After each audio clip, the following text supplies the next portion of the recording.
Սիրելի ձմեռ պապ, ես ունեմ 3 փոքր քույրիկ՝ Մանեն 11 տարեկան, Մարին 7 տարեկան և Ադրիանան 6 տարեկան։ Իմ քույրիկները քեզանից ուզում են ձմեռային հագուստ, ձմեռային կոշիկներ։ Գրել է կոշիկների չափերը 32, 30 և 28 համարների։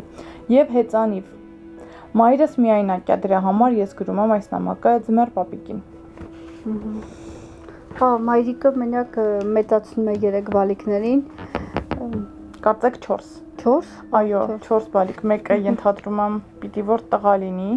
3-ը աղջիկ են եւ ուզում են ձմեռային հագուստ եւ կոշիկ, ձմեռային համարներն էլ գրել էին, հույս ունենք որ կգտնվեն։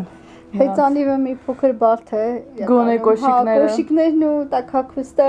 ավելի մեծ է հնարավորություն ունենալ։ Մի ցավալի մի բան էլ կա, որ երեխաներ ունենք, որ նվերների փոխարեն ուզել են տակ վառարան։ Երեխաներ կար, որ քաղցրավենիք, նույնիսկ սնունդ էր ուզել, նամակները տեղադրել էինք համացանցում, շատ լավ է, որ գտնվեցին ձմեռ պապիկներ։ Օրինակ մի բալիկ ունեինք, ով նույնիսկ իր պապիկի համար էր տակ հագուստ ուզել։